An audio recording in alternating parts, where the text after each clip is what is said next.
You know what I mean? I haven't been charged with any crime yet. You know, so pretty much they had probable cause, and I instead of doing a breathalyzer, I chose to do the blood. So you know what I mean? I'm waiting on the results to get back in on that, and then we'll go from there. Yeah.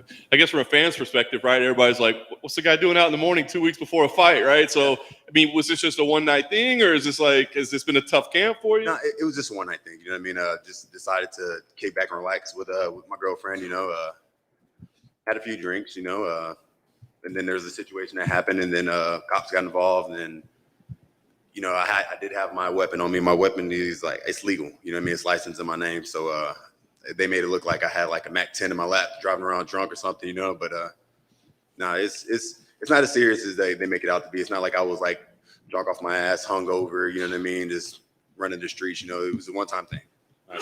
So I guess fight week now is here, right? Is this a tough fight week for you? I mean, has this changed things at all, knowing that you're going to have to come answer this and deal with this and that sort of thing? I mean, nah, not really. It is what it is. You know what I mean? Just gotta. I'm the dumbass that did that, so you know what I mean. I just got to deal with it. Fair enough. All right. Well, moving past that, this matchup here with Santiago, a lot of people have it circled as, you know, potential fight of the night type thing. What do you think about the matchup itself? Yeah, that's how I see it too. Potential fight of the night or potential performance of the night. You know, so it's going to go either way. Nice. And I guess last thing for me, I mean, does this feel like a kind of a must-win type situation? I know you want to win every fight, right? But I mean, does this feel like a must-win type moment? I feel like it's a I will win type moment. You know what I mean? So I'm going to win this fight. You know what I mean? It's a must-win. Whatever. Who cares? Like I'm just here. I'm living in the moment. So I just got to get this job done. Geoff, right here. We spoke with Santiago a couple hours ago, and he said that this is, quote, probably going to be a war against Geoff Neal. Are you in that same camp? Yeah. I mean, I don't. I never look at a fight like it's probably going to be a war. Like, I hope it's not a war. I hope I knock him out in the first round. But you know what I mean? He's a tough dude. So, yeah, it might be a war.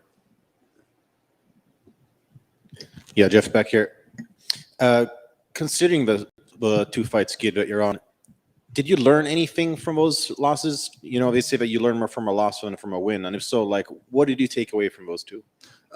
Just gotta go in the cage with the killer mentality. You know what I mean? Like the last two fights, I really didn't approach the fights like that. I mean, it might be fighting in the Apex. You know what I mean? I'm not gonna lie, fighting Apex is boring as fuck. I do not want to fight in the Apex no more. And this time I get to fight in the T-Mobile Arena, and I'm excited about that. You know what I mean? Like fight week is fun right now. I'm just looking forward to getting there on a Saturday, walking through the arena, fan yelling, screaming. Like I want that. I live for that. And when Ponzinibbio returned against Li Jingliang earlier this year, obviously it did not go his way. He got pretty viciously knocked out. Do you take any sort of like tips or clues from that and apply it to your own game that you think you can maybe use against him? I mean, get knocked out like that is one of those things. You know what I mean? Like you get caught. So I don't really. I watched that fight once, and that was it, because there's nothing I'm gonna take from that fight. You know what I mean? People get caught. So you know what I mean? Then he fought the next time, had a tough fight against another dude with knockout power. He didn't get knocked out then. So it's just like, that's the fight I watch the most. You know what I mean?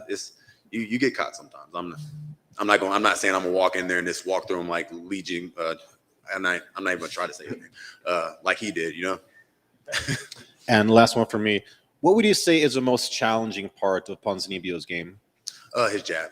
He has a really good jab, and he does a good job at being aggressive while not being aggressive. You know, he can jab you and then like get right out of range as soon as you try to come forward. So that's probably gonna be the toughest part. Thank you. Thanks for taking the time. Just a quick one. It won't be a guy using footwork and constant angles in the entire cage. Was there a part of you that was kind of relieved that you have a guy who will come forward and at you? Yeah, for sure. Yeah, like fighting Wonder Boy was like probably the hardest thing I ever had to do. Like not being able to set my feet and throw a strike or anything. But yeah, I don't know if he's going to come forward like that. If he does come straight forward, like I really feel like that might be bad for him. But we'll see. Like people that come straight forward, I usually knock them out. So if he wants to come straight forward, then that's what the result's going to be. Thank you, sir. Good luck on Saturday. Thank you. Geoff, right back here. I know you said after the last fight that you needed to take some time to get your health in order and figure a lot of things out. Can you tell us what kind of the past few months have been like and where you're at now compared to where you were then?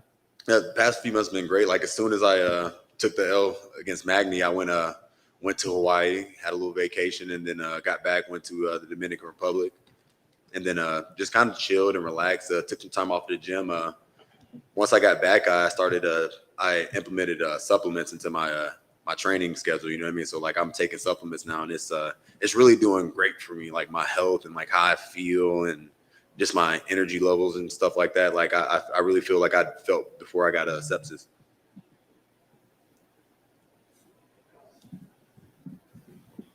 Good. Thank y'all.